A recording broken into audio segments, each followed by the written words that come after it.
देखी भैया हमें हमार जख्मी जितेंद्र जी इहो गीत जे ना हुई ना सुनले हुई कि तोहरा मोहब्बत में। हेलो, आप लोग मंच से नीचे चलिए भाई। चली जा, आप लोग नीचे चलिए पहले। चली जा लो चले के मजाक के लिए बहुत बढ़िया रही नीचे कर ये भैया के नाम पर जोरदार ताली बजाई। भोजपुरी के सुंदर गीतकार जख्मी जितेंद्र भैया ही जे बहुत सारा गीत हमार लिखले बानी। भैया के मन में आई कि एक दूसरा भाग गावल जाओ तो यहाँ के लिखनी का ए राम जी हो खे जनी दिहाली भोरावा बोलमुआ कोरावा राज भोगे जितना हमारा जिला के औरत लोग रहे, हाँ जी, भौजाई लोग, दोस्त लोग, लड़की लोग, हाँ हाँ केहू सुन के आशीर्वाद दिहल। हाँ हाँ अब एक तीसरा भाग हम सबके सुना के बैठब तब तक हमारा अनुपमा बाबू भैया जी है मुस्कान के खाली हमें काम कि तीसरा भाग में लड़की के काम मन बा का मन गोलू भैया ए भैया अब का कहला बफ से कि डब से डब से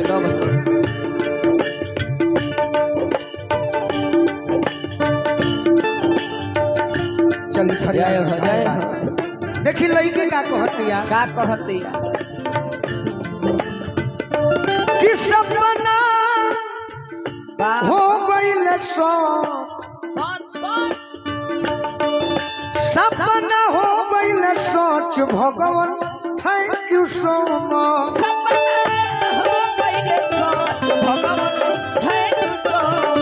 अरे सपना हो गइल सोच भगवान थैंक यू सो मच।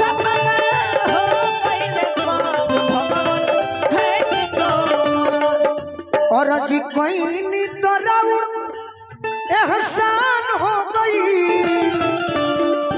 और अजी कोई नी तरऊ एहसान हो गई।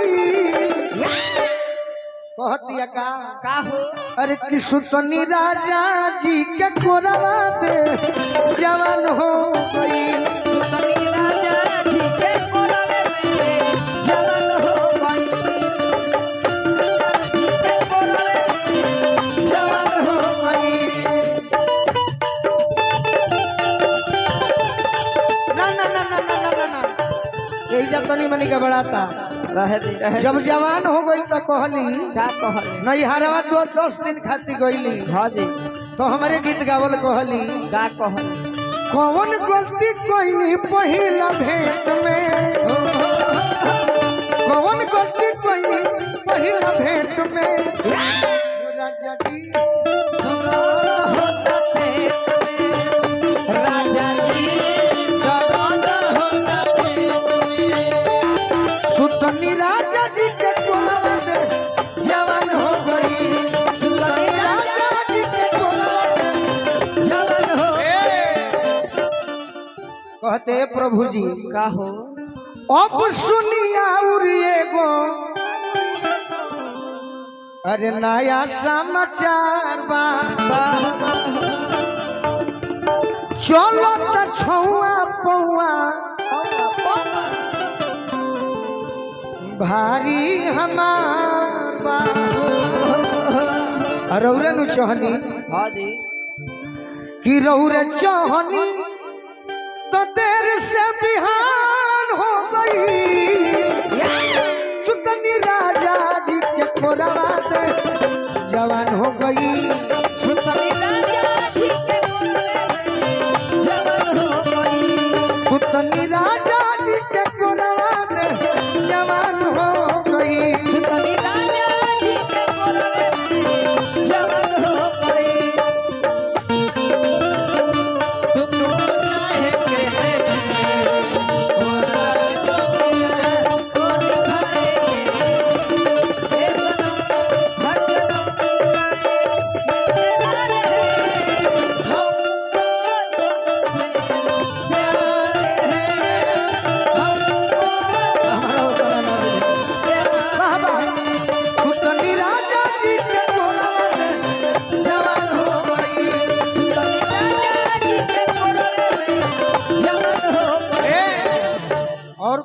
और का आवे वाला दिन भी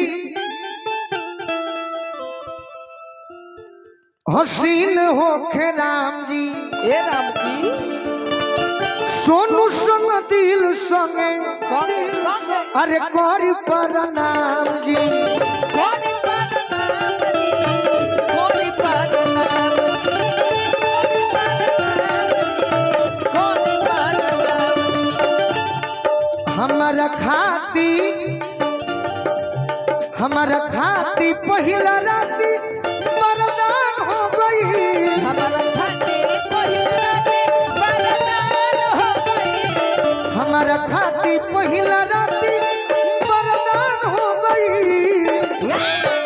अरे सुतनी राजा जी के कोरावा में जवान हो गई, सुतनी राजा जी के कोरे जवान हो गई, सुतनी राजा जी के कोरावा में जवान हो गई, सुतनी राजा जी के कोरे जवान हो गई, सुतनी राजा जी के कोरावा में जवान हो गई।